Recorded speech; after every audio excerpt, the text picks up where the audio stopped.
Okay, why are you showing me this? It's a list of dates. Every major global disaster for the last 50 years in perfect sequence.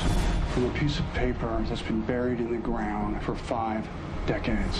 No one know how to write a goddamn script is what they need to know. No one better than to come see this movie. You know, I never thought I'd say this, but I thought Nicolas Cage was better than this.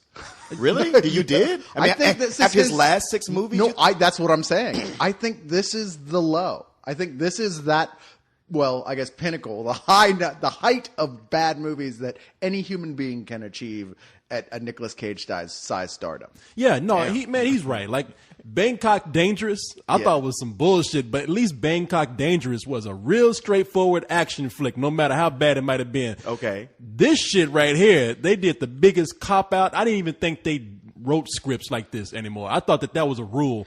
We can't say what they did, but I thought they said, you know what? Don't do it like this. But they've done scripts like this. Signs, The Reaping, they're all the same movie. Well, this does feel like a recent bad M. Night film, no question about it. Oh, but you know what? At least M. Night Shyamalan, he should have stepped out there in this movie and been like, see, I ain't never done anything as silly as this shit right here. The happening ain't looking that bad now, is it? But so I'm looking at this and I'm thinking, okay, it looks like sort of a straightforward disaster flick with some sort of like scientific Nosferatu element. I'm not Nosferatu. Well, you know what? Nosferatu might as well have shown up as silly as this shit is. Nostradamus element type into it. Well, Nostradamus is lecturing in a classroom about astrophysics. So you see, you must take the dividend and divide the back.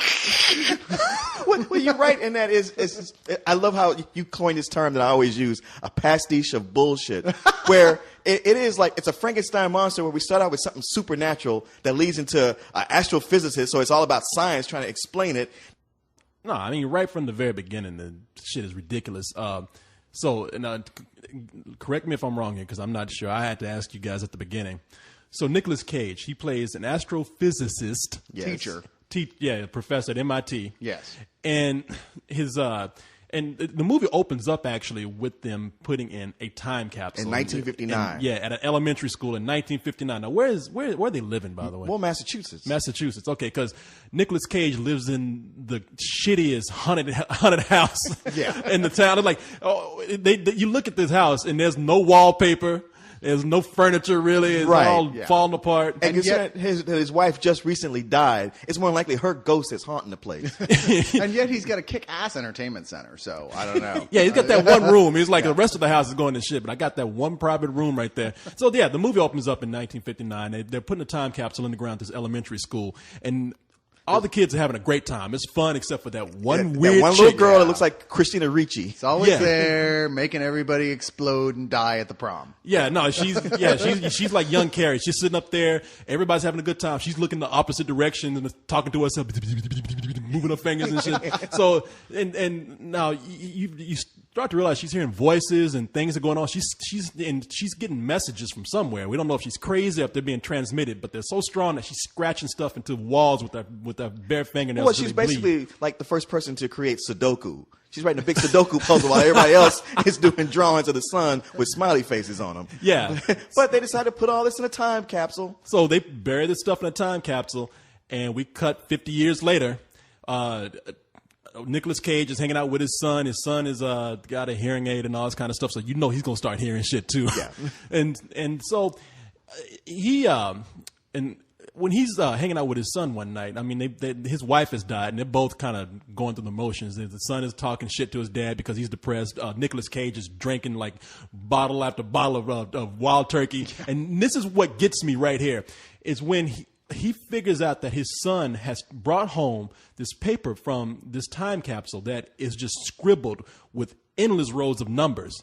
He puts down his drink on that paper at night. Keep in mind, he's been drinking. Yeah.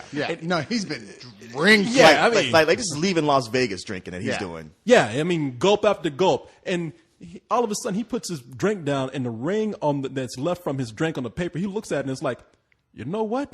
That looks like the date that 9/11 happened. Yeah. Let me do some research. Now, ain't no fucking way anybody's going to look at all those numbers and all of a sudden pick out the date for 9/11. I don't care how good of an astrophysicist you are. Especially not a scientist. Well, let's not. To be fair to the movie, one of the big themes here is predestination, because that list turns out to be the numbers of every major accident that has happened since that little girl started scribbling on a piece of paper in 1950. What the fuck ever.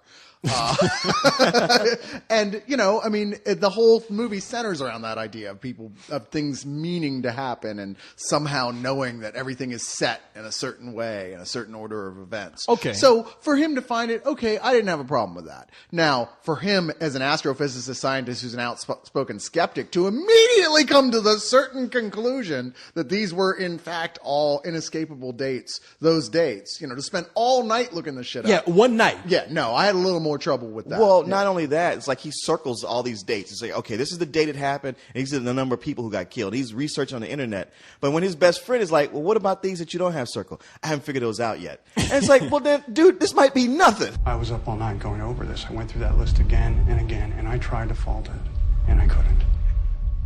But I've matched these numbers to the dates of every major global disaster for the last 50 years in perfect sequence, except for 3. And these events haven't occurred yet, starting with this one. So tomorrow, somewhere on the planet, this number string predicts that 81 people are gonna die in some kind of tragedy. It sounds pretty crazy. Let me ask you this then. All these uncircled numbers, what do they mean? I don't know yet. Maybe nothing, but the Maybe they all mean nothing. A lot of the stuff that happens in the movie that really got to me happens in areas that we can't really talk about. I mean, at the end of the movie, it's almost like the writer said, you know something? I don't know what else to do with this. I'm just going to throw in this thing here. Yeah, I can't agree. I think they knew exactly what they were doing from the get-go. This is one big have you read the Bible yet movie. Sorry, that's all this is, and it knows exactly what it is from the very beginning. It's like a bunch of Bible thumpers dressed up in alien outfits, went to a science fiction convention, and tricked people into reading the Bible by writing the X-Files episode guide on the cover. Okay? That's what this movie is. I mean, really, the only thing this movie is missing is Kirk Cameron starring in it. Exactly. Because it's almost like a Rapture video, or just the way it's like. I mean, they're really trying to like subtly sneak the Bible in there.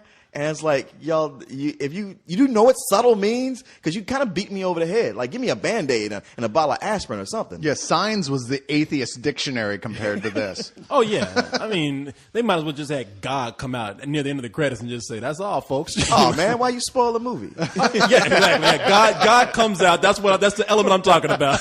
Hey, man, it sucks because, we're talking bad about this movie, and up until the end, I thought it was just completely boring. I mean, there's a couple of set pieces with an accident, like there's a train accident that's done really well. It's all special effects, but it's badass. No, I was going to say, man. Yeah, that's the one saving grace. Oh yeah, no, this movie. I'm sorry. We always admit that we're falling asleep in movies, but this movie really was boring. I mean, this movie's 2 hours long, and it does not need to be. It's a lot of scenes of Nicolas Cage just standing in the back of a room, just staring. Just looking. Oh, but when he wasn't staring, okay, his son is named Caleb, and every scene has him going, Caleb, come on, Caleb. Oh yeah, no, the movie should have been called Looking.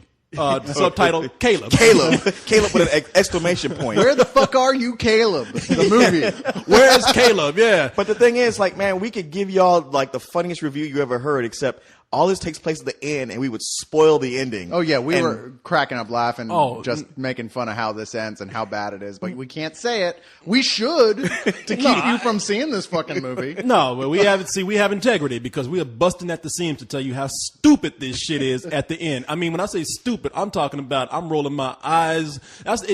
I'm bored and I'm falling asleep. The only thing that's keeping me awake is how stupid this movie is. What would they do next? I mean, Cyrus called it. M. Night Shyamalan would look at this movie and go like, oh, you got to be fucking kidding me. But I